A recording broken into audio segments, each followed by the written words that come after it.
I seem to be the only one. Hopefully they're on YouTube. There's a few. Okay, we are up and running on YouTube. Good evening, everybody. My name's Chris Edge. I'm the chairman of the Raynes Park Association. I think a lot of you know me anyway, but just for those who don't, I'm fortunate enough to represent the Raynes Park Association, which covers businesses and residents in the Raynes Park area.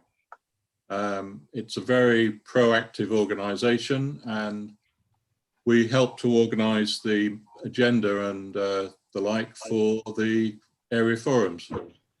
We're fortunate tonight to have Councillor Adam Bush chairing the meeting. And without further ado, I'd like to hand over to him. But just before I do, I don't think we've covered it, but you probably all know that the Boundary Commission has changed the boundaries. So the Raynes Park will become a larger area in the future, and part of Dundonald will go into it, and the rest of Dundonald will go in with Wimbledon. Anyway, that's something you might want to cover later on.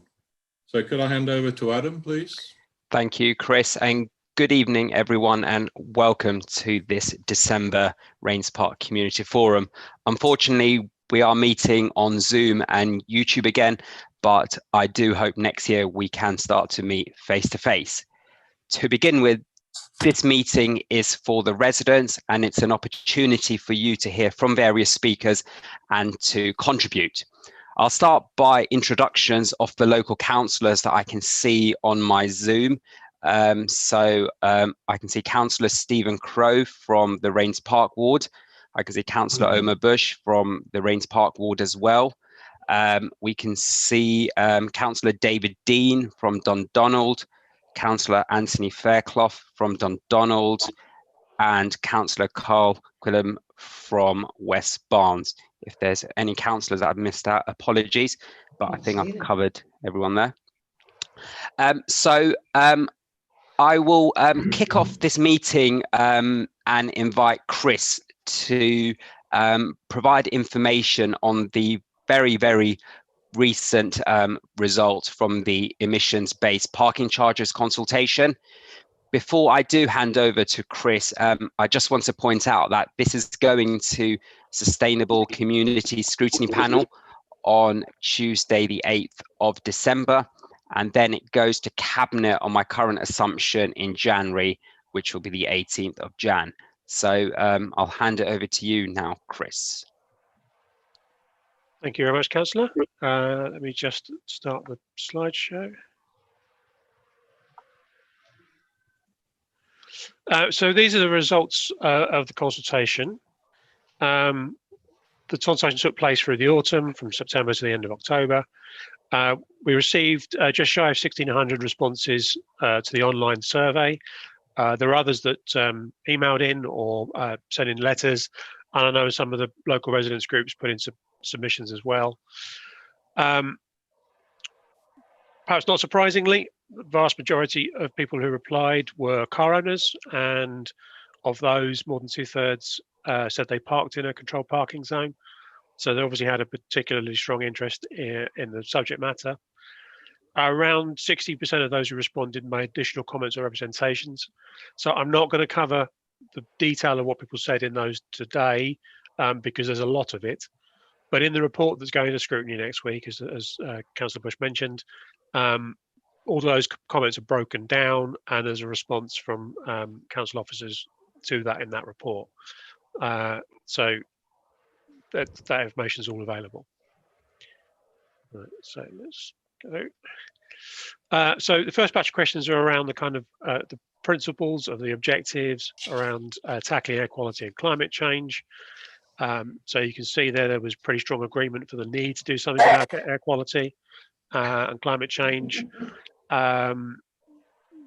Slightly less strong agreement about the need to encourage more active travel and more sustainable modes of transport.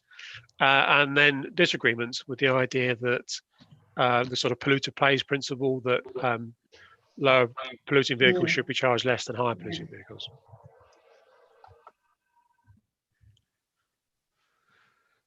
We asked about how people got around Merton. The top 5 modes of transport are there, car and walk dominating that. We asked whether they owned cars.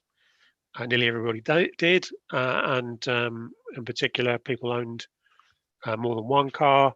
In context, generally about 2/3 of households in the borough own a car, according to the census figures. So from that point of view, this group is slightly more leaning towards car ownership than the overall population. We asked about the engine type, and again, combustion engines dominated that, petrol and diesel, with some hybrid and electric as well.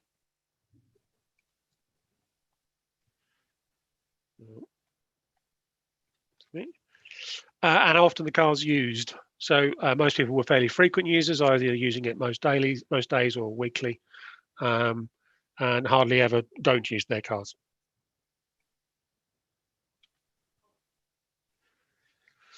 We asked people whether they or where they would park if they were parking at home.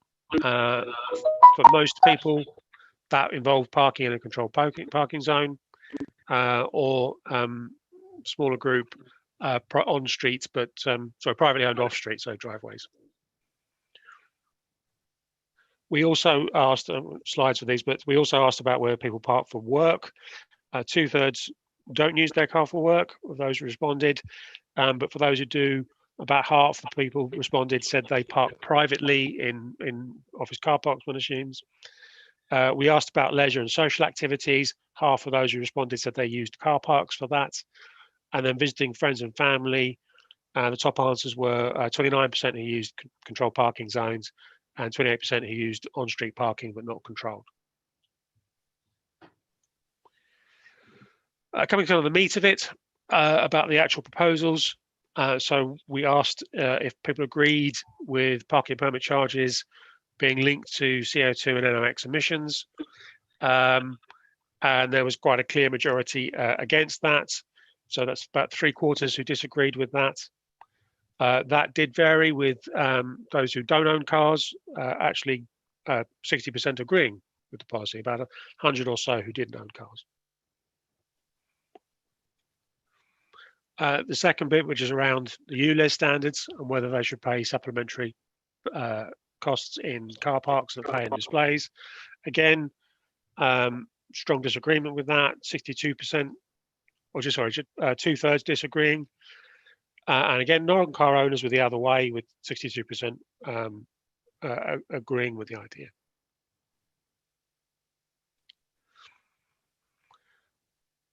We asked if the proposed charges have been set at a level that will help achieve the objectives around air quality and climate change. And you can see there was pretty comprehensive disagreement with that. The feeling amongst those who responded was that it wouldn't have those impacts. And whether it would change their behaviour. So are they likely to reduce the number of car journeys or change their vehicles or reduce their vehicles? And again, very clear numbers there, saying it would not be likely that it would change their behaviour.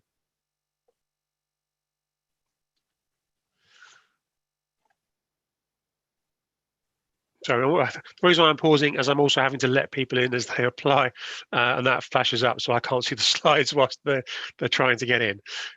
So apologies for that.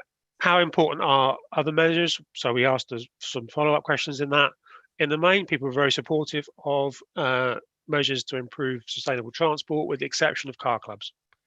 But certainly more EV charging points, better public transport, improvements for cycling facilities proved to be quite popular, or regarded as important, for a more accurate way of saying that.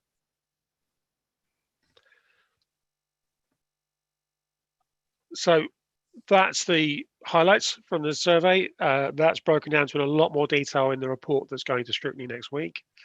That meeting is next Tuesday evening. It'll be available to watch on YouTube. If you or a representative from your organisation would like to speak, if you can email Rosie, the email address is there, by tomorrow. Those requests then go to the chair of the panel, who will then decide, how many speakers they can get through in the time they've got available. And I think, as Councillor Bush said, following the scrutiny panel, they will have their recommendations, and we expect a report and the scrutiny recommendations will go to the next cabinet meeting, which is on Monday, the 18th of January in the new year.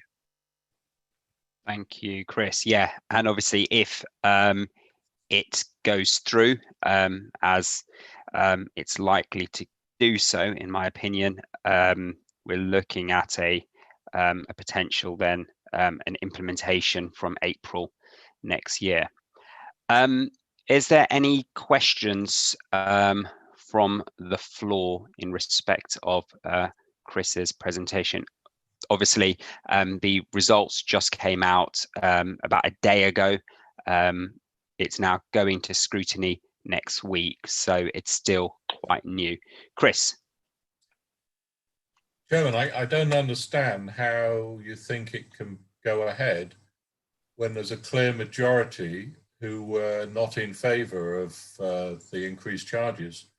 And personally, I don't mind paying it for my own car, but what I do object to is having to pay complicated rates for the visitors parking, which I really don't understand, and that wasn't really made clear from the survey results. Yeah, no, on that point, actually, Chris, you are right, is that within the sustainable report that came out, there wasn't a sort of a clear indication of what people were saying around visitor parking. The way that the questions were done sort of deliberately could have hidden that. In terms of obviously the full report, I mean, having a look at it yesterday, I mean, the key points stood out for me were only 25% agreed that CPZ costs should be linked to emissions. 80% think the charges have been set at a level that does not achieve the sustainable travel objectives. Proposals will only really affect 30% of vehicles within the borough. The fact is obviously it's now up to sustainable to decide, and then it will go to cabinet, and then there is an opportunity for a potential call-in before obviously going to implementation. I mean, our view from the Conservative group, obviously, I don't want to make this into a party political affair, is that we just feel that this tax is clearly the incorrect approach to reducing pollution and emissions within the borough, because it will burden the elderly, the disabled, and those on low incomes. And that's obviously our views. Tony, you've got your hand up. You're on mute there, Tony, sorry. We can't hear you. Yeah, perfect, thank you. A wider economic issue. If you look at Raynes Park as a retail and a shopping area, and you think that that shopping area has to contend now with online shopping, it's been flooded twice in the last 4 years. And obviously trading is struggling against these pressures. Can you think of a worse time to try and make parking more expensive? I mean, it seems to be, it's not a sustainable policy if you want to sustain a high street. It seems to be a completely two-dimensional way of looking at things, when what the council should be looking is how can you bring vitality back to high streets. On the Sunday Times last week, there were like 237,000 redundancies in the retail sector in the UK. That's before Acadia and before Debenhams. So we've got high streets that are bleeding to death from online trading and difficult conditions. The one thing you don't want is to make it even more expensive for people to actually go to shops. If you want to have a residue of a high street left, it just seems to be a completely blinkered policy. No, and I totally agree. Sort of speaking from my sort of business hat on, high streets right now are suffering. Footfall has been dramatically reduced across Wimbledon. Speaking to the centre court manager, Love Wimbledon, footfall is severely down. We've actually recently this week within Merton Council, we've set up a future of the High Street task group, and we had our first meeting on Monday just gone, and we are sort of assessing the footfall reduction, but clearly, as you state, shoppers won't be wanting to come and spend extra money when obviously jobs are tight, people aren't spending that much, to pay the extra additional fees to come into Raynes Park, Wimbledon, and etc. We'll just put them off, and as a result, small businesses will suffer. Nick Radio. Redlow. Was there anything in the survey about reducing the time during the day when the CPZ lasts?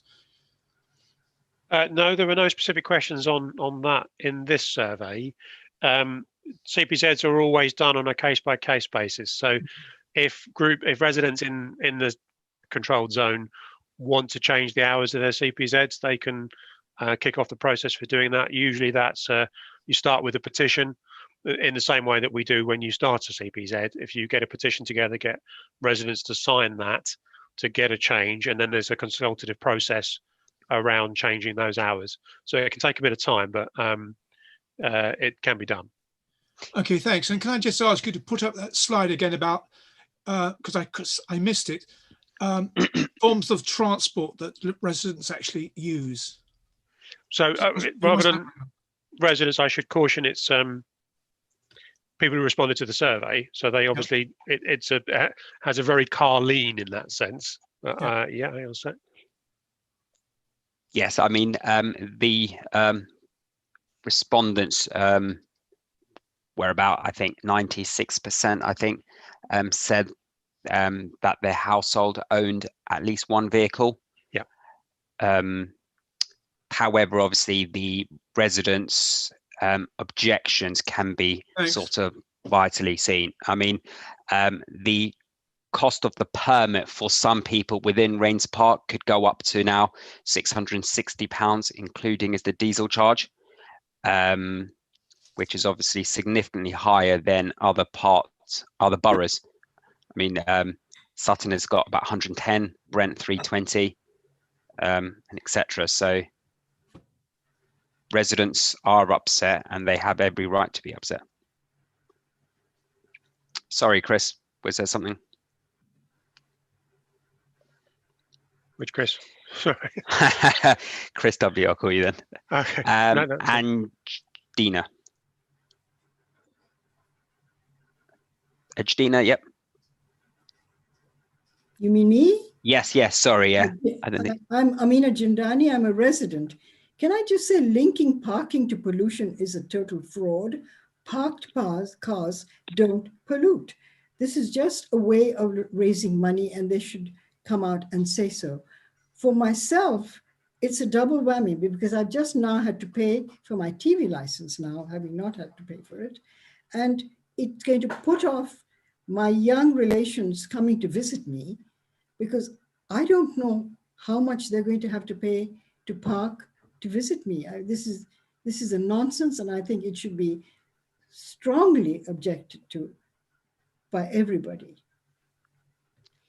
Yes, thank you for that. Obviously, the sustainable communities, the scrutiny panel next week will be sort of feeding and assessing these results, and then it'll be that format to obviously make.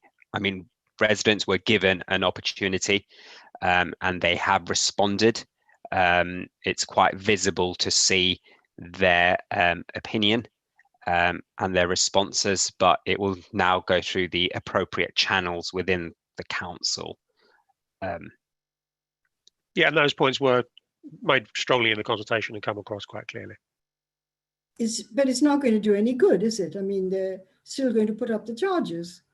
Well, decision's a bit above my pay grade, I've got to say. Yeah. Democracy hopefully will prevail. Anyone else? Any councillors wish to say anything? I know Councillor David Dean might be on scrutiny next week, so might not call him out yet. Stephen, anything from you? No, I think it's more or less been all said, actually. The point made by Mrs. Anjindani about a false link to parking and pollution, and also the fact that, of course, this parking tax has been applied only to residents in Wimbledon who park in Wimbledon CPZs. It's outrageous, really, but don't want to get too political. Well, in fairness, the emissions bit is across the whole borough, but obviously CPZs vary enormously where they're located, and tend to be close to transport hubs. So there are more CPZs in the west of the borough. And Chair, I don't know if you can hear me or not. Yeah, Yes. can you hear me? We can, yeah. Yeah, that's good. My computer doesn't seem to be showing any images of people. One thing I would say is that a consultation is legally required, but Merton Council doesn't have to listen. So it may well be that they will look at this consultation and make their own decisions. Certainly, the Cabinet have done that in the past. The key thing that has happened in the last year, as I think Tony mentioned, is that the move to online. Because of lockdown, many shops were closed, but of course online stores were not. And although this is relatively anecdotal, there's no doubt that there are more diesel vans driving to people's homes, delivering parcels than there were a year ago. And none of these, of course, are covered by these emission, because this is about parking. And if you look at the council's own figures, you will see that the majority of nitrogen dioxide comes from large diesel vehicles. That's large vans, buses, coaches and HGVs. None of that is covered here. And I can see why in the consultation, because clearly there are a lot of people within Wimbledon and Raynes Park who are very well read. They know the fact that none of this is covered. And that's why they've said that this is unlikely to change habits. And clearly it is not likely to change the quality of air. One last thing I would say is that the air quality in Mitcham and Morden tends to exceed legal limits far more than Wimbledon and Raynes Park. And if air quality was important to the council, they need to start dealing with that. Thank you, David. I mean, yeah, echoing on that report, it actually states that the consultation results showed that 3/4 of residents oppose linking parking charges to emissions rates. So it's quite evident. And the council's own equality sort of analysis shows that elderly, low incomes and disabled will bear the brunt of this policy. Anthony, I can see you might have switched on your camera to say something. Thanks, Adam. Yeah, I won't rehearse some of the problems with the scheme, but I just thought I'd come back on the fact that these new charges actually bake in the increases that were applied to Wimbledon and Raynes Park at the beginning of this year. So parking charges were increased quite a lot in Wimbledon and Raynes Park, and that differential isn't going to go away with this. In fact, you'll still pay a lot more in Wimbledon and Raynes Park with these, more than you will in Mitcham and Morden, even though these new charges are applied across the borough, but that differential sort of kept in place. A bit like Councillor Dean, I'm also on the scrutiny panel, so if you want to hear my detailed views, you'll be able to watch those next Tuesday, and I do urge people to put in to have their say and also to come along and watch it as well. That'd be great. So fantastic. We've got 2 members here tonight that will be sitting on that panel next week, so they've heard the strong views of those who've spoken tonight. Anybody else want to say anything? Yes, Michael. Yeah, I just want to point out you can point out to the council that At the moment, if everybody goes online shopping and a shop closes, the landlord will still pay the business rates. So the council aren't going to lose. But shortly, if I'm not mistaken, it's 2023, there's a revaluation of the business rates. If the high street is empty, those properties are going down in value and they're going to lose substantial amounts of rates from various businesses, whether there's someone in the shop or not. It is going to hurt. They need to support the shops to keep the rents a little bit higher, to keep the value of those properties higher for the business rates review. Thank you. No, very valid points there. And I'm sure David and Anthony have taken those views on board and can convey those messages next week, as I'm sure they will be. Moving on to agenda item 3, we're now hearing from Chris Larkman and Tony Edwards from the Raynes Park Association on an update of the railway station, street management and town centre improvements. I'll hand it over to you, gentlemen. Hi, everybody. Good evening. Let me first start with our hope for a farmers market in Raynes Park, something we've been looking for 20 years. I haven't got good news, I'm afraid, but I just thought I'd fill you in on where we got to. You may have heard me at a previous meeting saying that we were in negotiation with Simon Gregg, who runs the marvellous Wimbledon Village Market. And the idea was that he was going to have a market in Raynes Park on a Saturday, because the Wimbledon Village one's on a Sunday.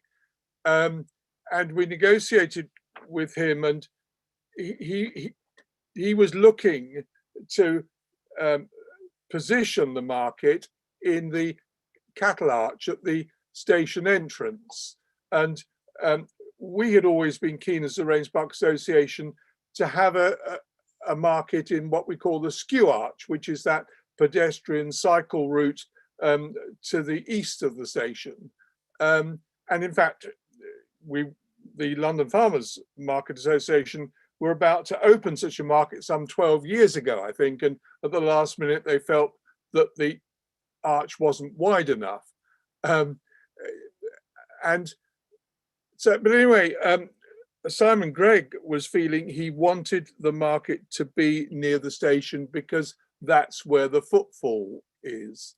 And whilst we could respect that, there were questions about its viability, but okay, he was in negotiation with Merton Council, but then it was clear that the land actually is owned by Network Rail and managed by South Western Railways.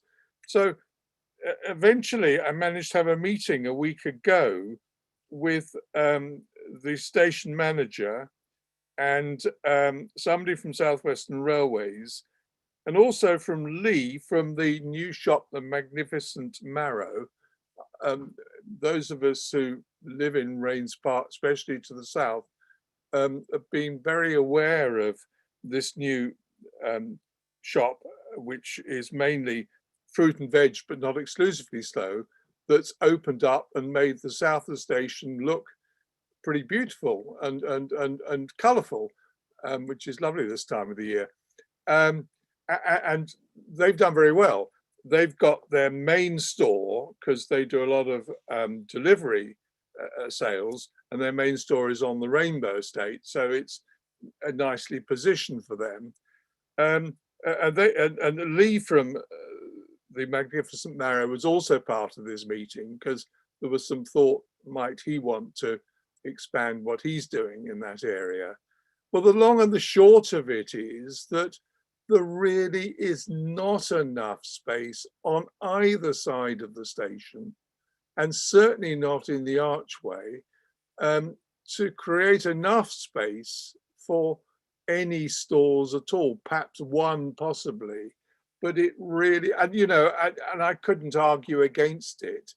You know, you were looking at to where people were coming through and would be coming through, especially on a Saturday.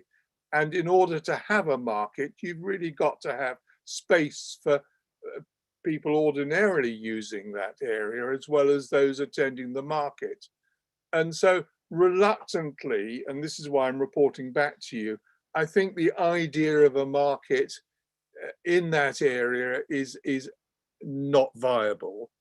And so what we're left with is the magnificent marrow might move a few extra marrows to increase the area that they use. I was very keen when we were initially discussing it that if we were having a market, it would be, you know, separate, if you like, from the magnificent marrow, and there would be freedom to have various stalls and some competition. But having ruled that out as a possibility, we then looked at how to facilitate this shop, in fact, developing a bit, particularly on the south side of the station. So, sorry, that's been a long explanation, but I know many of us in Raynes Park have been looking, and we continue to look for the option of a farmer's market. And what we suffer from, as we all know, is the lack of public space in Raynes Park. I hope, and Tony Edwards and myself feel, and the Raynes Park Association feel, that we hope that one day we may be able to have one in that area around the Skew Arch. But watch this space. But this current move in that direction hasn't worked out for the reasons I gave. Can I just add something to that, Chris, as well? I mean, the idea of creating a public space has been around for a decade now, since the original enhancement plan. Yeah. And it appears now that Crossrail 2 isn't going to happen in the immediate future or medium future. So there's no reason to believe that anything that is achieved south of the station will impede some form of design at some stage in the future. So it's not a complicated scheme to do. It's a case of having less tarmac for cars, because you don't need a dual carriageway for only about 150 feet in front of the area south of the Skew Arch, and you just need to realign and get a bigger pavement and less road. And we made an application under the silt expenditure and got turned down again. And I don't know whether we're going to wait for 2 decades before something is done. It's quite simple, if the will is there, to obviously allocate the SIL money to give Raynes Park a public space, which it's been missing, you know, for as long as anyone can remember. And then it's a case, I think, of build it and they will come. Once you create a public space, events can be held there, markets can be held there. It's really holding Raynes Park back as a place, because people say, well, where is the centre of Raynes Park? And it's hard to point to a centre. You can't really just call that little triangle in Waitrose the centre of Raynes Park. We really do need a civic space. So that's the end of my pitch. Okay, sorry, I don't want to be too long talking tonight, but if I can just go through a couple more points. Yeah, and questions at the end, if possible. Yeah, so the other key bit that we've been working on is the roadway that leads from the south of the station towards the Rainbow Estate. Everybody knows the industrial estate, don't you, that you come to if you go along that road. Well, Workspace, who own that estate, have redone that bit of roadway beautifully. But what we know is that they've put 6 parking spaces there, and there's no restrictions at all, and it's a total free for all. So I've spent a lot of time trying to work out who's responsible for that bit of land, you know, and is it Network Rail? Is it Rainbow? Well, it's actually owned by Network Rail, but the responsibility that was agreed with Merton Council was that Workspace will not only create the kiss and ride, but also maintain it. And so I've been in touch with Rainbow, who weren't aware of this, and I'm meeting them actually tomorrow to show what they need to do. And Network Rail have come up with the goods this time and also push them to remind them of this. But all of this was unknown, and it was people in the council who helped, going back to the planning agreement for the redevelopment in the Rainbow Estate, and that all of this sort of came together, and we're now clear as to how the cookie crumbles and who should do what. So watch this space, because those spaces are needed for people to drop off and pick up, and also using some of the local shops, you know, going to get a newspaper. 20 minutes maximum is what I'd be looking for. So that's good news. In terms of the Rainbow Estate, what has happened is, because of Crossrail 2, the residential element hasn't been built, but as Tony said, Crossrail 2 is going nowhere. So my expectation is things will move on that fairly soon. In terms of fly tipping, there's been an awful lot of fly tipping on that piece of land too. And South Western Railways have promised to put in CCTV there. So there is some movement, and we want to make sure that that bit of ground is community land and well managed. So things are happening on that. The other two quickies: the piece of land to be transferred from the railways to the council as you come out of the station, again on the south side to the left, that we understand should go ahead in the new year. Agreements have all been passed, and that, as people know, I've been going on about for the last 15 years, so we're nearly there. And we're hoping to get permission for a group of us volunteers to manage the embankment on the north side of the railway. So that'll be great too. Thank you. Thank you, Chris. Anything else, Tony? Or sorry, you're muted there. We were going to try and do some bulb planting, but I think COVID killed that off as an exercise. I guess it's too late now, unless anyone can do it with masks on, or we have a socially approved way of doing it. I don't know. I believe you were involved in that as well. So I don't know. We've got bulbs sitting in a sack somewhere. I'm not too sure. Well, yes. Well, we were planning on doing it this week, but the bulbs. David Dean Councillor David Dean had to plant it by a sufficient time, so he's planted them within his back garden.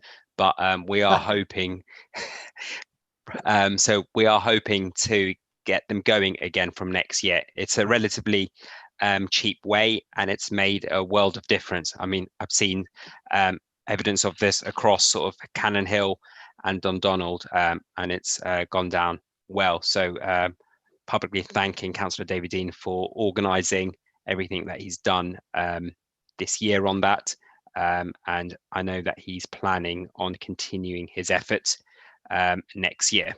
Okay, thanks. Any questions? I know, yes, I will take the first question from Mr. Radio, Nick Radio. Hello. A question for Tony and Chris. The plans for the bit of highway near the skew arch, what do you call it? The dual carriageway. I seem to remember there was some. I think Tony drafted up some plans for that ages ago. Is that right? And if you did, can you recirculate them so we can work out exactly what you're proposing? Yes, I mean, I'll happily send them to Chris Withington, and perhaps they can be circulated with the minutes. I mean, we certainly did some alternative plans, and we did a visualization to show how we could achieve it. Because if you know the end of the skew arch, you will be aware that we've put down grass and the hoardings have been taken away, and we've tried to take certain steps to show how that area could be improved.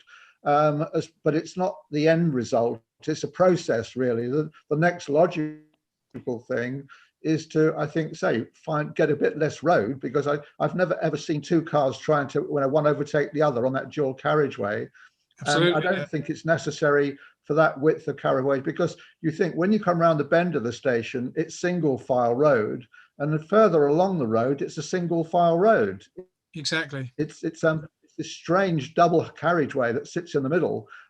So I'd be happy to circulate that, because I say we've not given up trying to find the funding for it. We just get disappointed every year when the west of the borough, gets shortchanged, I would say, and the east of the borough gets all of the spending. Yep. Thank you. Thank you both. Thank you. Any other questions from the floor? I can see anyone's hand. Looks like, yep, we've got all the questions. Adam? Yes. Michael Bull, yes, go. Michael Bull here. I just wanted to ask Tony whether there had been any kind of consultation locally on these plans for the farmers market and the extension of the pavement there, because the only thing about removing some of the road is that there is, of course, a bus stop just near that stretch of road, and the excess road is sometimes used by cars to overtake the buses stopping at the bus stop. Well, you're quite right, Michael. I think we've got about 3 locations in Raynes Park where buses stop, which obviously is an issue for negotiation for Transport for London. So, I wouldn't underestimate some of the obstacles. The physical changes are quite easy. The bus stop has obviously got its own lay-by. You still get, I think, the dual carriageway passing the lay-by. We did actually show proposals to Raynes Park Forum a few years ago, and we got, a general support for the idea. But we can obviously do it again. But I think you can get consultation fatigue unless you're actually getting some prospect of the work, a budget being available and the works possibly being implemented. I don't think we need to get people to start saying yes again, because I don't want to sort of disappoint them. I think we need some hint of some form of finance available before we go back with, again, specific proposals and with the implementation, so we actually know what the real budget is and a timescale for doing it. And we obviously need Transport for London to be willing to consider where it parks its buses. It seems to be spoilt for choice at the moment in Raynes Park. Thank you, Tony. I think we've had all the questions. Don't think I can see anyone else. Well, thank you, Tony and Chris, for your presentation and your work within the Raynes Park Association. It's greatly appreciated. I'm now going to move over to agenda item 4, where we're hearing from Barry from the Public Health team for an update on COVID within Merton and the community champion schemes as well. Over to you, Barry. Thank you. Thank you, Councillor. I think Chris Witherington's able to share some slides with me. Colleagues, I have way too many slides with lots of detail, but I'm going to go through those slides relatively quickly. But the slides will also hopefully act as a reference tool to after the meeting. So please do feel free to contact me after the meeting. So next slide, please, Chris.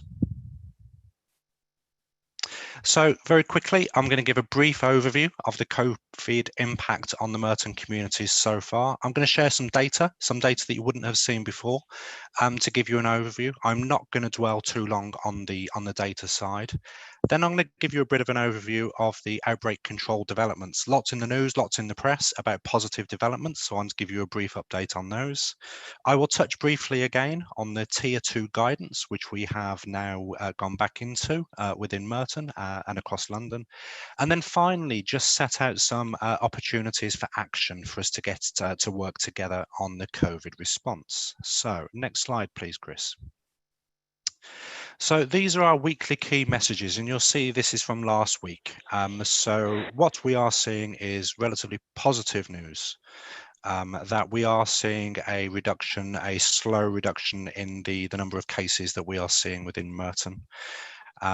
We are seeing, you can see there, the second bullet point there is in red. So this is the 7-day case rate in the over 60s. And we look at this really carefully because we know that age is a particular risk factor for severe COVID. And again, having looked at the data today, what I can tell you is that has also reduced to about 80 or 90. So again, we're seeing positive moves in the trend for the number of new cases in general population, but also 60 plus. On testing, again, good news there. What we're seeing is an increase in the testing rate. So what that's showing us is that our residents are getting tests when they are symptomatic. That's really positive for us. And we are also seeing a drop in the positivity rate, and that's a really positive thing, a good thing for us to see. Sorry. Next slide, please, Chris. What this slide shows us is the 7-day rate of confirmed cases in Merton. I'm not going to dwell too long on this, but what this shows you is all the other 7-day rates across southwest London.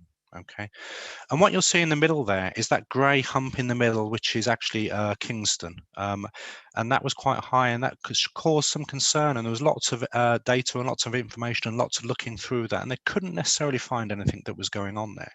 But as I've already said, what we're seeing on the right-hand side of that is the Merton cases are dropping like the rest across southwest London.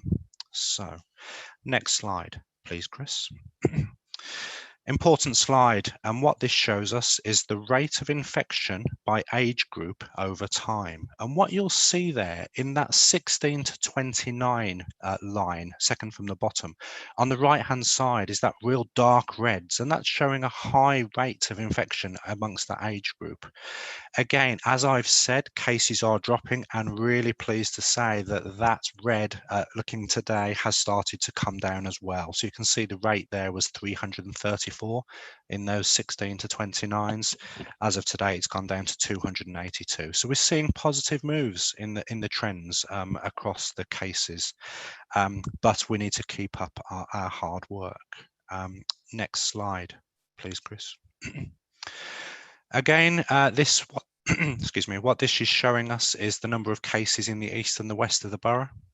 So again, you can see that the orange line is the east and the blue line is the West Merton, and you can see they're meandering through and going up and down. And again, what I can see from today's data is that again today it's slightly higher in the west, but not significantly there. But again, we're tracking these figures so that we can use the information to inform our approach. Next slide, please, Chris. Very important slide. This is something we are all very interested in. And so what I can say, and again, after the last meeting that we had, I did follow up with Councillor Omar Bush to have a conversation about this. We are increasingly looking at the information, the data that we're having on ethnicity. So because we know during wave 1 of COVID, the BAME communities, some of the BAME communities were disproportionately impacted by COVID, and that's across cases, inpatients, and unfortunately on the number of deaths. So PHE is looking at setting up a new data set, which is going to show us how communities are being impacted, and we're expecting that to be released very, very soon, because some of the data that we have is only available at national or regional levels. And again, over my breakfast this morning, listening to last night's Joint Consultative Committee for Ethnic Minorities, there's a real interest and we need to share this data. So what you're seeing here is on the right-hand side is the Merton ethnic breakdown, and then on the left is each of the week's positive cases by ethnicity. I'll suggest you discount and ignore the November the 20th line because it's incomplete data, because we get case files every day and the data improves as we go along. What you'll see there is also clearly there's a big chunk of purple, which is unknown, and turquoise, which is others. What we're starting to see, and I'm going to say this with caution, is that we're seeing encouraging signs and signals that there may not be a disproportionate impact during wave 2. I'll say that with caution because the data's emerging and we need to look at this very, very carefully, which is what we are doing. We also need to align ourselves and work with the local NHS to understand the ethnicity of those patients that are going into hospital and those patients that have died within hospital. So again, I'm very cautious about saying, but we are seeing encouraging signs on that, but we're watching this very, very closely. Next slide, please, Chris. Again, an incredibly sad slide. I think I've presented this to you before. This is a recap of the number of deaths amongst our Merton residents. And you can see that spike on the left-hand side during wave 1 of the deaths during March and April and May. And what you're seeing there is the blue line is the COVID-related deaths, and then the orange line is the non-COVID related deaths, because again, we have seen an increase in non-COVID related deaths during that time. The yellow line that goes through there is where we can compare it to this time last year, so we can see whether there are excess deaths. Again, we are looking at this data very carefully, and some of the data on the COVID-related deaths does not include ethnicity. So again, we're using some modelling techniques and to use the national data to identify what exactly is happening. And again, you'll see on the right-hand side there that there has been a death, but that has been registered each week of the last 6 weeks that is related to COVID-19. Next slide, please, Chris. The final slide on the data is really to talk about the NHS indicators. So again, I'm not going to dwell too long, but what you can see there is that the NHS activity across southwest London and across London is increasing. It is below alert levels, and so a really important message there is that the NHS is open. That's a critical message for us to get out to our communities. And again, you can see on the bottom right-hand side, these are the confirmed COVID-19 case patients, in hospital in London at this stage. And that line right at the bottom in red shows the very, very gradual increase in the number of people that are on mechanical ventilation. So again, but the key message is that the NHS is busy, it's getting busier, but they are within those alert levels and the NHS is open. Next slide, please, Chris. So that's the end of the data, but to talk about outbreak control developments, we have new tools in our toolbox to tackle and contain COVID. The first one of those is local case finding. And so to be really clear, we are not taking over the national NHS test and trace service within Merton Council. We are taking a very small number of the cases that the national team have been unable to contact, and we are complementing that national service. So we're having some good success there. And the key there is about knowing our communities and being able to signpost those cases onto local support services so that they can isolate and receive the support that they need to do so. The second development to help contain COVID within the borough is around testing. We've heard a lot about testing. So essentially there's two types, as you will no doubt know. I know that Raynes Park, you are very well read on these. The first one is about symptomatic testing. And so if you have a symptom, you are asked to isolate and then get a test. The simple message there is that if you have symptoms, get a test. And now we hope that all of the access to test issues have been resolved. So hopefully if you have to request a test, you're not going to be sent to lots of places that are far away. So that's hopefully been resolved for us all. We also now have 2 local testing sites within the borough. There's one at Merton College and there was one open at Elm Nursery Car Park last week. Yeah. So that's the symptomatic testing. Excuse me. The second side of that testing is the asymptomatic testing. And again, there's 2 sides to this. The first one is about the PCR testing. So what happens in vulnerable settings such as care homes, and it's been increasingly rolled out to other providers and care home, is there's something called whole home testing. So the residents in a care home will get tested on a regular basis, and so will the staff. So that means whether they have symptoms or not, they will get that test so that we can identify people, whether it's residents or staff working in those settings that might have a positive case, but they are asymptomatic. So they can isolate and look after themselves, but also prevent that onward transmission of the virus. The exciting development is about LFT. So this stands for Lateral Flow Testing, and this is a really exciting development. And so this is the fast testing that you've been hearing a lot about in the news. So there's a lot about in the press about the Liverpool pilot, about mass testing, etc. So this is essentially a fast test. You still need to do a swab, but you put it into a little device, and it comes up with a couple of lines on that test, a little bit like a pregnancy test. And so that could be a bit of a game changer for us. But the important thing is that we use them purposefully. So again, we can see the potential for using these devices within the borough to test and release. So again, if you've been identified as a contact of someone that has had a positive case, what you'll be asked to do at the moment is to self-isolate for 14 days. Potentially what's going to happen soon, hopefully, is you'll get an option. Well, Barry, you've been identified as a contact of a case, so you have a choice. You can either isolate at home, or you can get 7 of these lateral flow tests, and you can do one every single morning. And if it's negative, you can go about your business. So again, that test and release through that national approach is going to be really helpful for us. And again, using that in a purposeful way, for example, in special schools or care homes, to be able to open up those settings.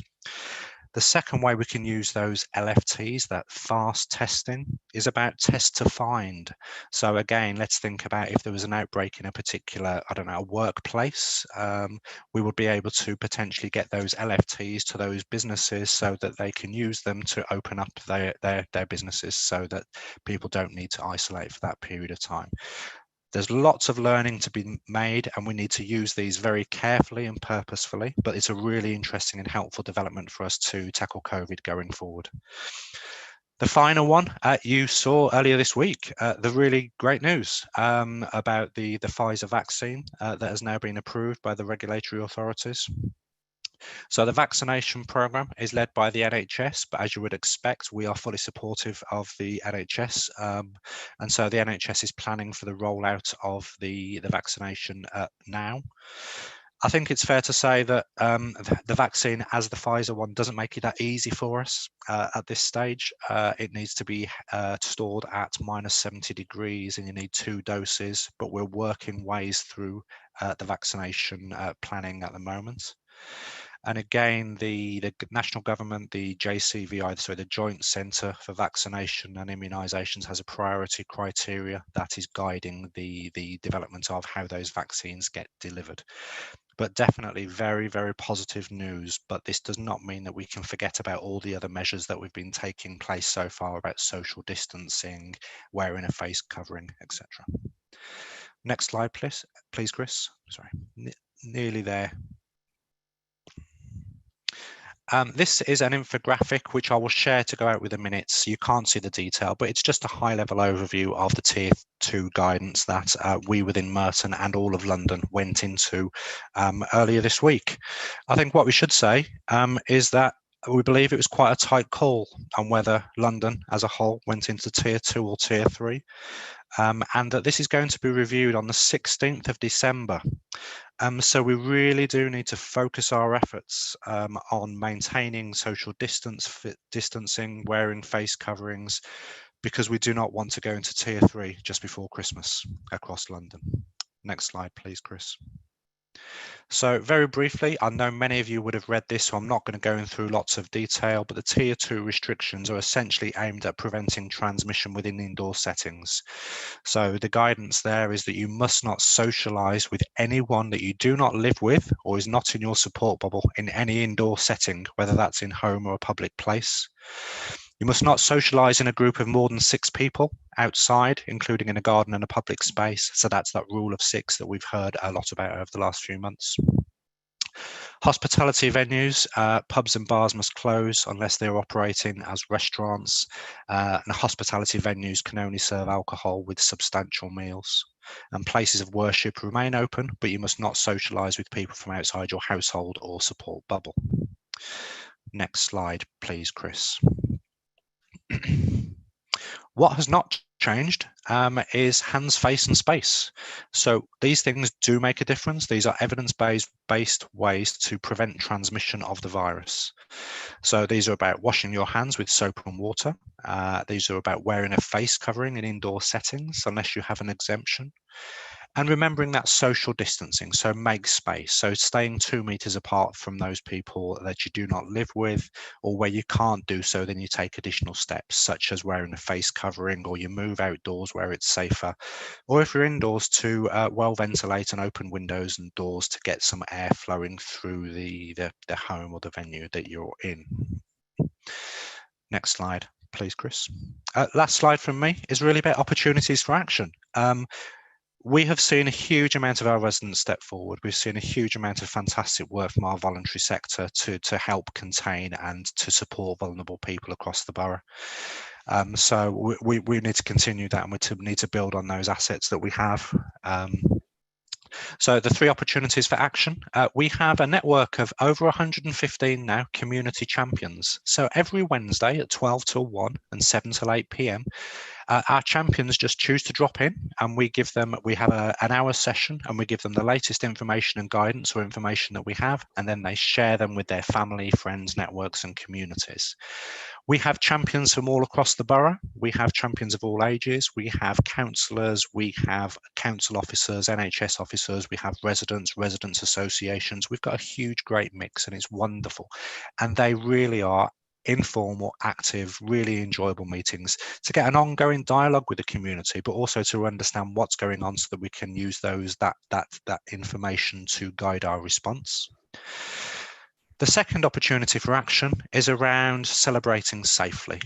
So the Christmas bubble restrictions are likely to have an impact on the number of cases and the transmission of the virus. So we are setting up some celebrating safely workshops in mid-December, where we can share just some practical tips on trying to reduce the risk of COVID-19 during the holiday season, and share what the rules are for those that Christmas bubble. Final opportunity for action is just as a reminder to you to sign up to the Merton Council COVID-19 newsletter. There's some really interesting and helpful information on this week's is around testing. It's about businesses, and it's about tier 2. So I've gone through a lot of information very quickly. I hope that's been helpful, but my email is barrycauser@merton.gov.uk. Please feel free to email me any other questions, but I'll hand back to Councillor Bush. Thank you, Barry, and thank you for all your work that you do and your team, and for the comprehensive update. Just going to seek anyone for questions or any further clarification. Can I see anyone's hand? Tony, go for it. I just a clarification from Barry on the statistics. I heard a situation where if a student, a young person, goes to, say, university in Manchester from Merton, but doesn't register with the local GP and catches COVID, it's recorded as a Merton case. Is that true? So my understanding is that yes, if you are still registered at home and you have the case up there, it will be registered in Merton. That has been resolved a few weeks ago, Tony. So that was I can't even say the word, but you know what I mean. But my understanding is that has been resolved. We're also expecting we're going to welcome our students back home. And so our students are taking tests before they travel home to the borough, and we've got some comms and engagement to go out to support them to do so. But really good question. Thank you. Thank you, Tony. Good question there. Anyone else? Nope. Fantastic. Thank you, Barry, for that. And yeah, the slides, I presume, will be circulated to Chris for circulation as well. Thank you. Right, we now move on to agenda item 5, where we get an update from our Assembly member, Leona Cooper, who kindly joins us. Without further, I hand you over. Thank you, Leona. Thanks, Adam. Thanks. I had a bit of a glitch with last night's attendance in Wimbledon. I'm really pleased. No glitches tonight. I'm successfully into the Raynes Park Zoom, a much more important Zoom to be part of, I'm sure you'll all agree, than the Wimbledon one. But don't tell them that I said that, obviously. It's great to see people on the call. Obviously, one of the things that I hardly need to update you on is the fact that everything this year has been so enormously different. We were issued with some new kit on the 19th of March, which was the last Mayor's question time, where all 25 Assembly members were holding the Mayor to account in the building, and we then left, and then obviously the main lockdown came in on the 23rd of March, and I've been back to City Hall 3 times since then. We're only travelling in and out if we actually chair a meeting, and I'll come back to that in a minute. So it's been very difficult. Lots of the staff at City Hall have been stepped up into lots of roles to do with the London-wide SCG, the Strategic Coordination Group, that has been working hard with Merton and all the other boroughs across London to try and get a coordinated approach, and has gone through the sort of loop of liaising with government over, you know, all the things in the early stages to do with where is the PPE, you know, why aren't there enough hospital beds, had quite a role around the coordination around the Nightingale hospital build, and so on and so forth. And then as the level of the virus started to come down, the ECG was stood down from very regular meetings to monthly, and an economic transition board and an economic recovery board were both set up to try and start to piece together how we put life in London and lives in general back together again, because obviously we've been hit pretty hard. Now, one of the things that also happened that coincided with me moving over to working from home, and I'm sure there's some other councillors in this call, they will have found exactly the same casework that I was doing as the Assembly member completely changed, and a lot of people wanted to be signposted towards you know, why they hadn't managed to get hold of their coronavirus job retention scheme money, their self-employed income support money, several businesses getting in touch and helping people to get the grants for their closed business premises and things like that. So although in some ways it's been a very strange time, it's and I've personally been involved in doing volunteering. I think the Don's Action Group has now become legendary across almost the whole of Southwest London. Actually, they've really stepped up and helping so many people, but so many of us have just been doing little bits of local support for our neighbours with food, ordering food online for people who've never done that before, delivering stuff around to people's houses. It's been a tough time, I think, for everybody.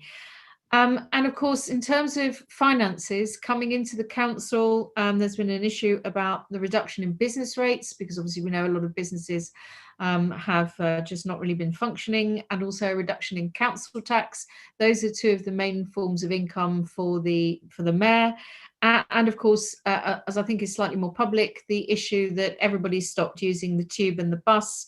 And so like every other transport operator around the country, the amount of money coming into Transport for London plummeted. There was a sort of 95% drop in usage and income. And that has recovered to a certain extent, but not enough to put TfL into a place where the money coming in will cover its operating costs. And unlike most large cities, we don't have an operating grant that comes to TfL. It's very fare reliant. So there's been discussions, like all the others across the country, about money from the government to help TfL carry on functioning.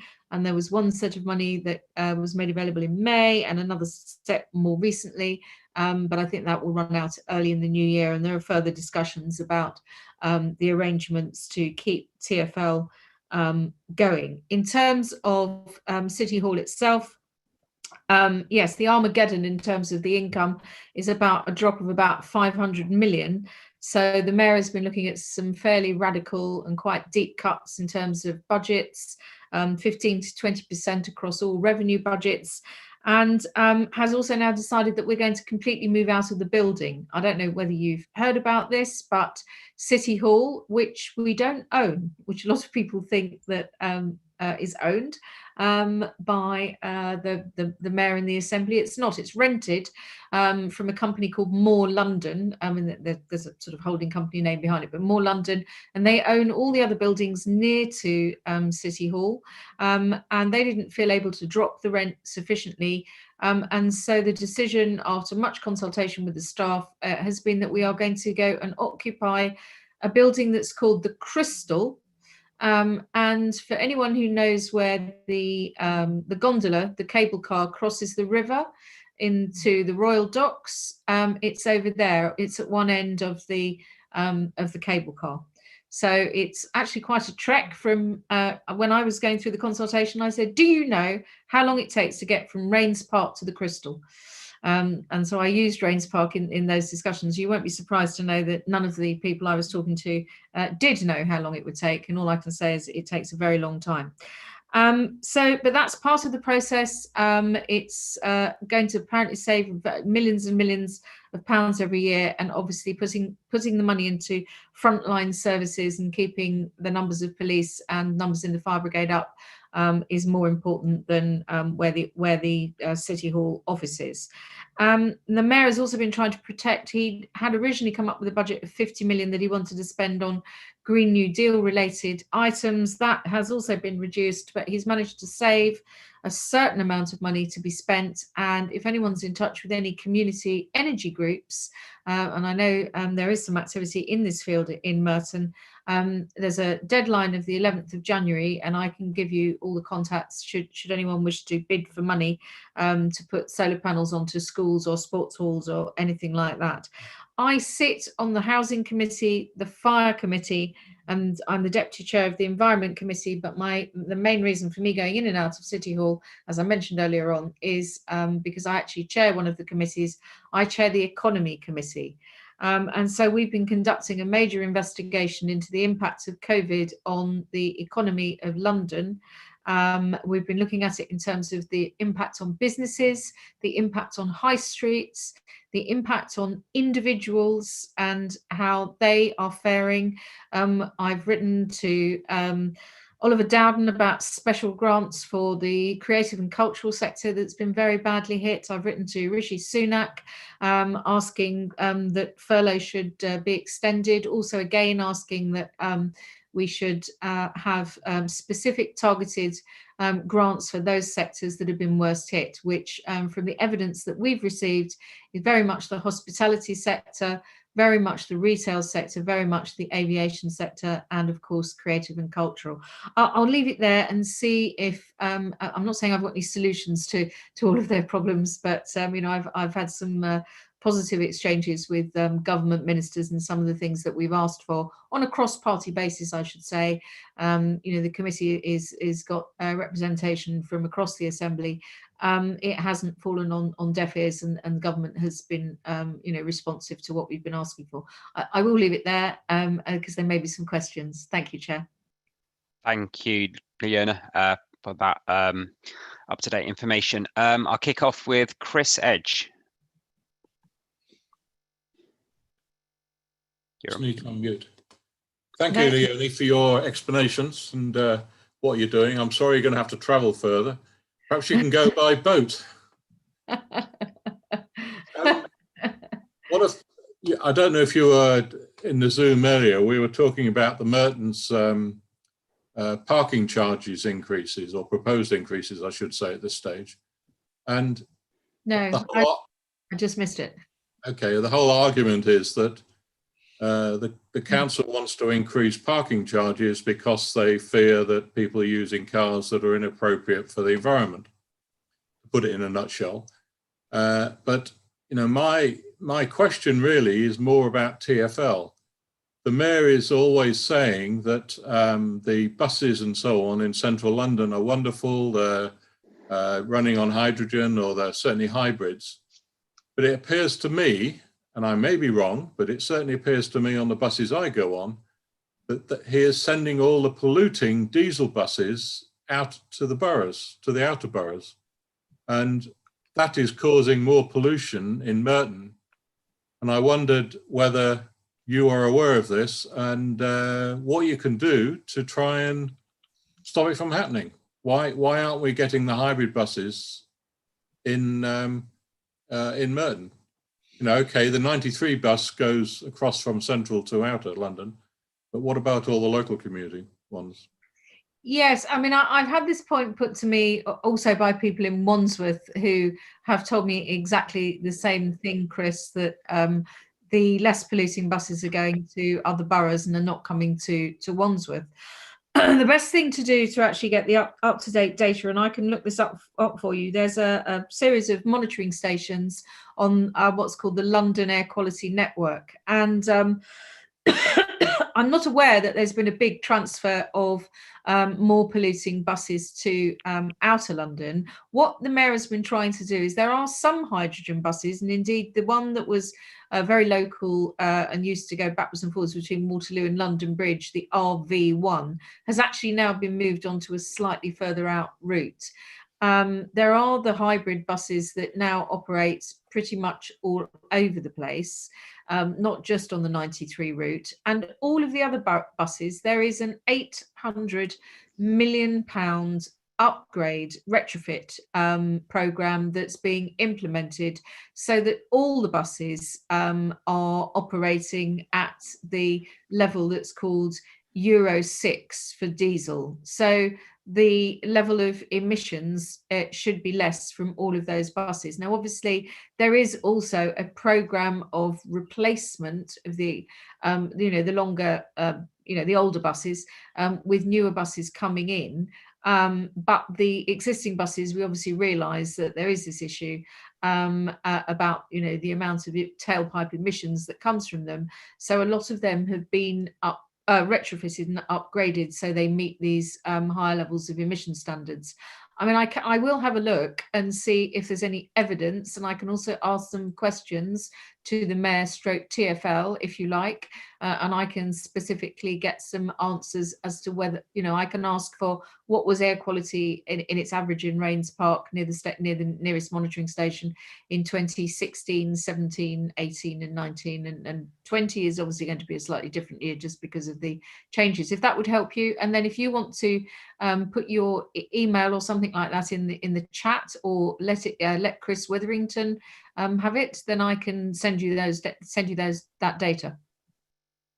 Thank you, Leonie. I think maybe the rest of the attendees might be interested. So maybe if you send it to Chris Witherington, he can forward it on to us. Okay, sure. Well, if everyone else is interested, I don't want to spam people with stuff that's just of interest to me and you, Chris, and everyone else is less interested in it. I'll put it in my chat, but so yeah. you know what. I mean, maybe we could, if people want to just, if everyone is keen for that, if you want to do one of these many reaction things, I think if you can do a golden thumbs up like that, and let me know that you like it. And if everyone wants to do a thumbs up and just and then Chris can just send that out to everyone. Oh, so some people who are on camera are doing a real thumbs up. It's Chris. Okay, yeah. Okay. Yeah, seems to be that we've got the majority there. Well, we can put it in the notes for the meeting so the data gets circulated that way. And we can, you can have the link to the London Air Quality Network, because if you're an anorak like me, you can go and look at it anytime you want, and it gives you live updates. So, yeah, I do look at it fairly often, because obviously I was the chair of the Environment Committee for 2 years, now the deputy chair. So I do get asked a lot of questions about air quality. Did you want me to comment on the parking thing? I mean, obviously that is something for the borough, but I mean, there are some boroughs who've already introduced differential charges and have made all sorts of arrangements because they can, because of the data, because we know what vehicles are. So, for example, if you go and park in Westminster and you've got a hybrid or an electric vehicle, it'll be £1. I'm making these figures up, but for the for illustrative purposes only, it'll be £1 an hour. But if you go and park your diesel SUV, it'll be £4 an hour. So some boroughs have done this for some time now. Okay. Sorry, if I may, Adam, I think the problem with Merton is they're trying to introduce for visitor permits a variable charged based on the car that's parking, which makes it very difficult for householders to get builders and so on to come in, because, you know, what are they going to say? What type of van are you bringing? Yeah, well, that's what they're doing in Westminster, you know, depending on what kind of van or vehicle you drive in. So it's not without precedent elsewhere. So you know, I think it's a sort of carrot and stick approach that's now being used by a number of boroughs to try and persuade people, because there are electric vans and there are hybrid vans that people can move over to. And obviously, you know, we've got the Central London ULEZ is already operational, ultra low emission zone, and from next October it's going to enlarge. So probably most people are going to start changing their vehicles over. The compliance levels were quite high just from day one, and obviously people don't drive around in a compliant vehicle just inside the zone, and then as soon as they come out they park it somewhere and get into a non-compliant vehicle. So it drives that change all over London. I know it's very painful for people to have to be asked to change in this way, but it has been very gradually brought in. And I think, you know, changing the costs of parking is part of that sort of ongoing process of saying to people, you know, we've actually got a climate emergency. Air is really dirty in London. I mean, it certainly has been, maybe until this year when lots of people stopped driving. We all need to be thoughtful about if we are going to drive a vehicle, how often we drive them. Could we maybe not drive for some of our shorter journeys? But if we are going to drive them, then we need to think of our lungs, our children's lungs, because the real impact is on children. And if the children's lungs are stunted, they don't grow back. I think basically, no, thank you for that, Leona. I think the key thing is that this is obviously the second time in 18 months that Merton Council has introduced a new tax hike focused on Wimbledon and Raynes Park, under obviously air quality measures. With obviously the previous charges, it went from 65 to 150. This is now going to move towards 690 over the course of a few years. And obviously with our residents, the obviously elderly will be negatively impacted by this. And obviously the consultation results came out yesterday, which is going to scrutiny next week. And a lot of the results, for example, 25% agreed that CPZ costs should be linked to emissions. 80% think that the charges that have been set at a level does not achieve the sustainable travel objectives. So obviously and obviously residents were concerned about the impact it had on the elderly, disabled and carers. So that's obviously, as you probably know, going to scrutiny next week, and then for Cabinet to make a decision in January.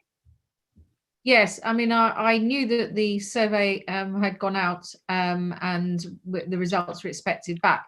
I hadn't actually seen what the results were, and I'm glad you said that they only came back yesterday, because I was thinking I'm out of the loop, but not quite so out of the loop in that case. Okay.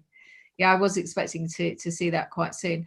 It is a difficult discussion, and you know, and I hope the scrutiny meeting does it full justice. You know, we discussed this several times at the Environment Committee about, you know, was the Mayor's T charge a good thing? Should he have introduced a ban on diesel vehicles, which the Green Assembly members were suggesting in the Environment Committee? So, you know, we've had a whole series of discussions, but the ULEZ doesn't ban vehicles, but it does, you know, you can use it. It will cost you money if you don't use a compliant vehicle. Oh, excellent. Yeah, no, and obviously the residents earlier and members of this panel sort of gave their sort of strongest form of objection to this change. And we've got two councillors that are sitting on the scrutiny panel next week who are sort of who heard everything. But yeah, it's obviously now down to the officers, councillors, etc., to take it forward. Anybody else, whilst we've got Leona here? Just yes, mindful that yes. it's April. Yes, Michael. Yeah, Michael. Thanks a lot, Adam. Thank you. And thank you to Leonie as well for coming along to talk about what you've been doing and answer questions. first, just to say, I thought that was a great question from Chris Edge about the buses, because they really are horrendous around here. You're talking about the stress on TfL's finances and the pressures on the mayor in that sense, but he seems to still have a lot of money for digging up the roads and turning them into cycle lanes and putting bollards in and new speed signs up. Obviously, the lower traffic neighbourhoods in Wandsworth have gone down like a cup of cold sick. Are you backing those, or are you opposing them with the residents? Oh, which ones? The ones in Wandsworth or the ones in Merton? Well, the ones in I think it's across the border of Wandsworth and Merton, but I know that there have been problems with ambulances getting to St George's, and obviously there's been just general opposition to the lower traffic neighbourhoods, not just in Merton and Wandsworth, but across London as well. But specifically the ones in Wandsworth, I just wondered whether you were in favour of those or you were ready to listen to the residents. I think the real problem, and it's interesting that you say that TfL has got the money to spend on something or the other, because actually the history of the way that the low traffic neighbourhoods and the street space adjustments from TfL have come in is that Grant Shapps wrote, as the Secretary of State, wrote out to everybody and said, we're going to set up this fund, there's money available, you've got to bid in 5 minutes, and then if we give you an allocation of money, you have then got to spend this money in about half an hour. You are not allowed to consult local residents, you need to get all this stuff implemented immediately, and you will do it using emergency traffic orders, ETOs, and then the consultation takes place once the installation has gone in. And the LTNs, the low traffic neighbourhoods, were supposed to be trials for 6 months, and the street space adjustments that TfL has put in are there for 18 months. And so first of all, I don't know why Grant Shapps had ever thought that changing all the roads without proper consultation. I just mentioned some of the changes that Sadiq has brought in terms of, asking people to change their vehicles and, bringing in the T-charge in October 2017, restrictions on some vehicles, then bringing in the changes through the ultra low emission zone in the centre of town, then expanding it out next year, saying to taxi drivers, do you know what, you've got to get rid of when you replace your taxi, you've got to get rid of having a diesel taxi. You've got 12 years to, everyone's going to switch over, because they've got a life of taxis, and they in 12 years from 2018, so 2030, there will be no more diesel taxis. If you think people have been jumping up and down about the LTNs, you should see taxi drivers when they're cross about something. They get crosser than anybody. A taxi driver pile on Twitter is not a pretty thing to see or to suffer. And I am absolute huge amount of sympathy with people who woke up in Tooting and discovered that the council had blocked off Tooting. I mean, I'm not exaggerating. The LTNs that were installed in Wandsworth were all in Tooting. They started fitting one in Putney and then didn't fit it after all. And it crossed 6 wards, and it was all of Tooting. I mean, it was ridiculous. There were no signs at the end of the road, so people literally got into their car and tried to drive their normal route, and got halfway down the road and had to do a U-turn, except at that point they couldn't do a U-turn because there were 6 other people behind them also trying to do U-turns. So lack of consultation, absolutely dreadful. Don't support that ever. I think if you're going to do traffic changes, it's much better to do them gradually, and you really do need to consult people and tell them in advance. I mean, I live in Tooting. I didn't get any letters about any of this from anybody at any time, and nor did any of my neighbours. Just because there wasn't one in my ward in Tooting, it's ridiculous. I don't only, live and work in my ward and never move out of it. That's mad. But also then not to put any signs up. I mean, even if you put signs at the end of the road saying, halfway down this road, cars may no longer go past, that would have been helpful as well. But I just think no one had actually thought about, the level of blockage that was all being implemented at once. I actually spoke to the police and fire brigade, because obviously those are services that are run by, their City Hall, part of the City Hall family of services. Obviously the ambulance service isn't. And I've written, I don't know how many written questions now, and also spoken to lots of people, and almost weekly, I'd say, at one point daily, several emails a day to TfL saying, you need to change this, you need to change that. What about more disabled bays? What about having a time when people can do loading? Can you replace the wands with Duracurbs, and so on and so forth? So, when I said I've been doing a lot of casework, I didn't actually go into all the details of some of the casework I've been doing, but I've done a lot of casework over LTNs, and I have a lot of sympathy for people who found that what happened in Tooting was just too much. And I don't know, because I haven't visited all of the ones across the rest of London. I can't say whether, my feeling was that it should have been adjusted rather than all being removed, because that did seem to be a bit of a waste of money. And now the council is talking about possibly putting some of it back in and doing it in a much more measured and gradual way, which is what I said right from the beginning should have happened. So I think, and that has to be the watchword. I mean, we were just talking just before you raised this, Michael, about the the consultation that's just happened over whether or not Merton should change how it charges people, and you have to consult with people if you're going to make big changes to people's lives. You can't just have people wake up one morning, not even put a letter through their letterbox to tell them, which I still don't think is very good practice. You've got to consult, you have to take people with you. And we should have learnt our lesson in terms of imposing road changes. If you look at the Gilets jaunes in France, and if you also look at the first big fuel duty escalator, massive protests and road blockages after Tony Blair was elected in '97, that was the first huge set of road protests. And we've had several since then. So, you can't do it unless you take people with you.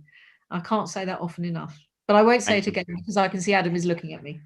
Thank you, Diana. I could see Councillor Stephen Crowe wanted to ask a final question for me. Thank you, Adam.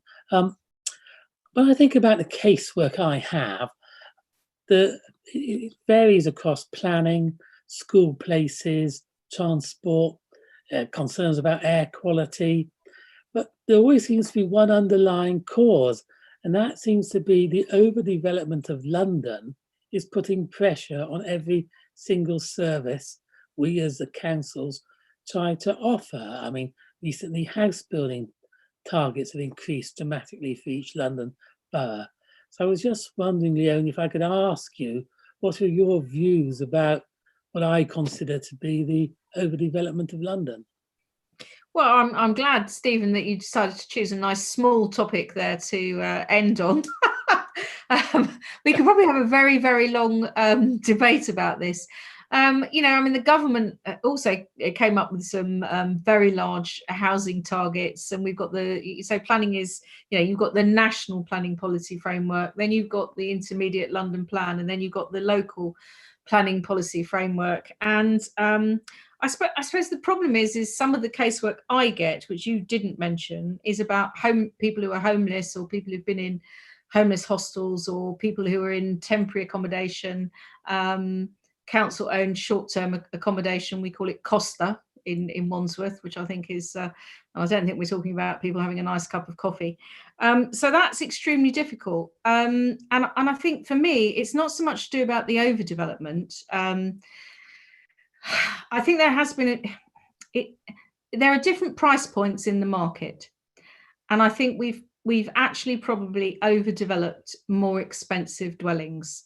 What we do need is more cheaper social rented, council rent dwellings, housing association. It doesn't really matter who rents it out, because we've got a lot of people in London that we do need here to ensure that we've got care assistants who are not earning huge amounts of money, school assistants, teaching assistants, hairdressers, all the people who don't have megabucks salaries but do still need somewhere to live.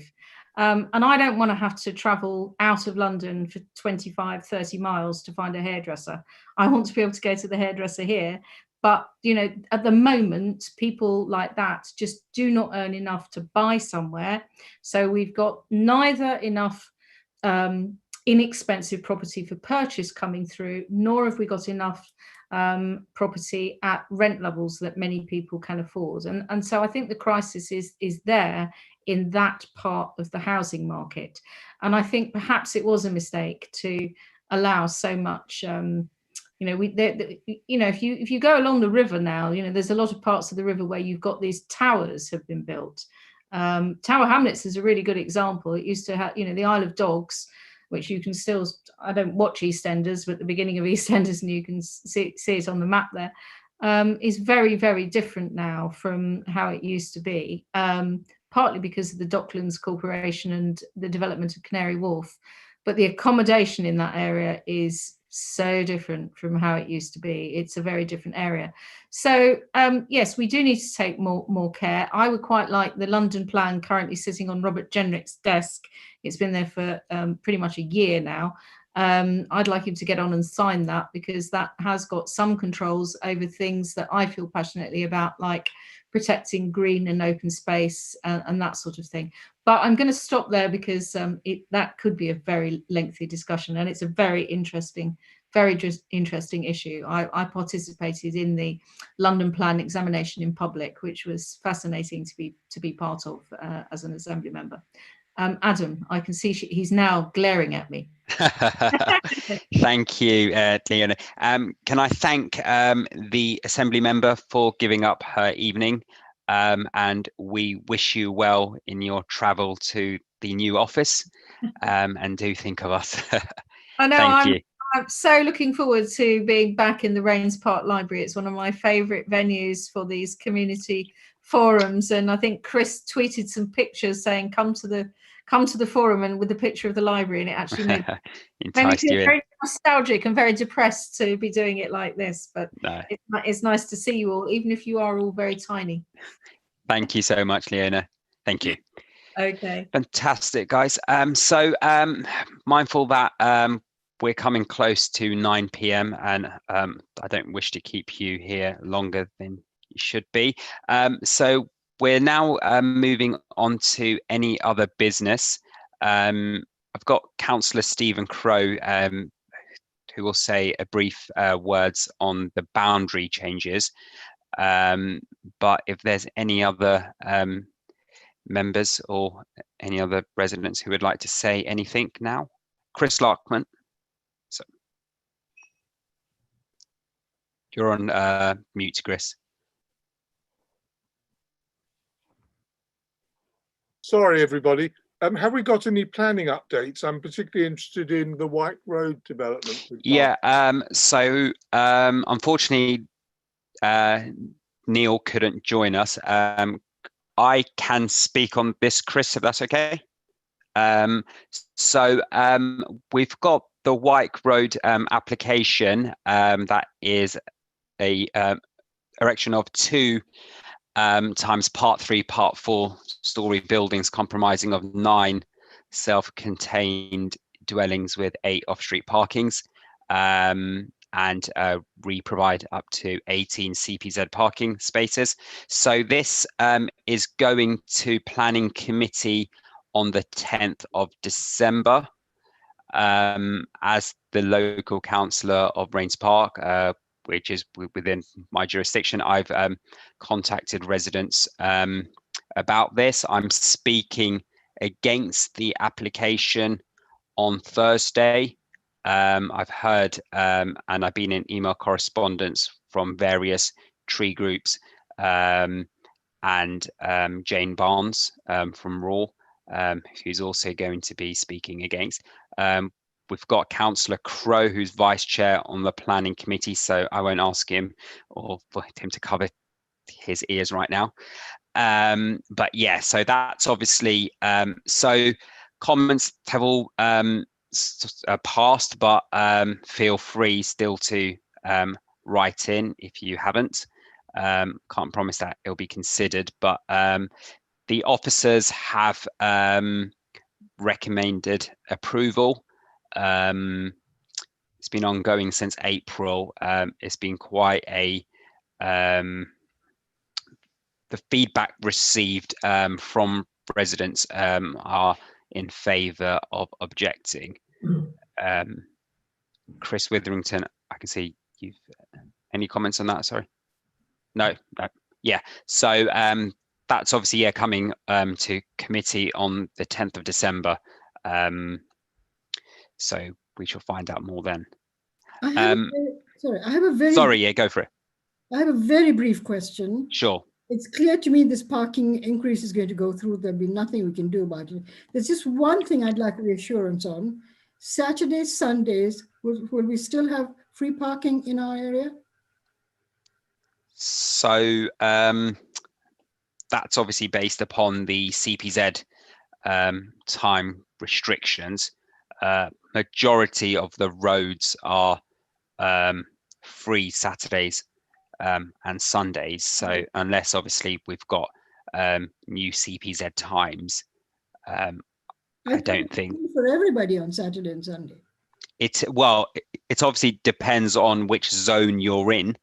But as far as I know, all the zones are free within sort of Raynes Park, but it obviously works per zone in terms of CPZ. But yeah, no, so there isn't anything on the horizon on that. Thank you. Thank you. Yeah, so sorry. Adam, could I ask whether there's been any updates? Could I ask Chris if there's been any update on the Plastics planning application? Because I've had 2020 working from home to the sound of Dundonald Church being rebuilt. Is it going to be 2021 working from home to the sound of the Plastics site being redeveloped? Chris? I don't have any information on that, but I can take it back to Neil and see if we can get an update. Thanks a lot, Chris. Thank you. Gillian, I could see you asking a question. Yeah, you're on mute. Yes. Can I just ask, the White Road development, we live in Stanton Road, which is adjacent to it. What is happening about the parking that is presently used by mostly Langham Court along that south side of the road? If this development takes place, because we're very tight for parking as it is. No, absolutely. And those comments have obviously been fed through. The proposed development is to re-provide 18 CPZ car park spaces and the associated landscaping. Obviously, there will be a knock-on effect of people parking. It's quite tight there already, but those points will be considered by Stephen, Councillor Crowe and his colleagues next week. But how are they going to get 18 spaces if you've got 2 developments of flats? Is it going to take the spaces that are used by Capital Cars at the moment? Well, there is. So my understanding is Capital Cars has got the lease of some of the parking space behind their garage, but they will be, yes, sort of extending. I mean, where they'll provide is the 18 spaces. It's a good question. Space is extremely tight, but they'll probably try and squeeze it in as much as possible. But I mean, the representations that I've seen is all about overdevelopment. There isn't space, trying to squeeze in quite a substantial application within a very small perimeter. And then you've got the knock-on effect of parking, where will they park their cars in, etc. So yeah, I mean, all those views have been communicated, and we hope that the committee takes all those views on board. I know sort of Councillor Stephen Crowe has been copied into those emails, but obviously he can't comment as Vice Chair on the committee yet. And obviously they will be challenging those assumptions, and they'll be asking those questions next week as well. And I'll be speaking against it. We've got Raw speaking against it. We've got Jane Plant from the Tree Board speaking against it. So things are in order on that day, and we are continuing our efforts to inform residents, because obviously this application originally sort of started a couple of years ago. Yes. Wasn't successful, and then the application sort of went in April, and only recently it sort of started to accelerate. But and yeah. they've also, yes, because there's also the possibility of an extra layer on Langham Court, which will also cause parking problems. Absolutely, yeah. Yes, Michael. Marks. Just a quick point. Has anybody approached National Rail? Because if you look in the past planning applications on the Wick Road site, National Rail put a stop to it by saying it would create an instability on the rail banks if you build on that site. And they were quite, and that was one of the main reasons it was stopped on a prior application. So has anybody got hold of them and seen what they've got to say on it? I'll be honest, I've not seen that, but that is a good point. It's a valid point. Maybe if you could email me after this meeting with that, I can sort of take that up separately with the officers ahead of next week. So we can sort of consider all avenues. Brilliant. Before I hand over to Stephen, just to speak briefly about the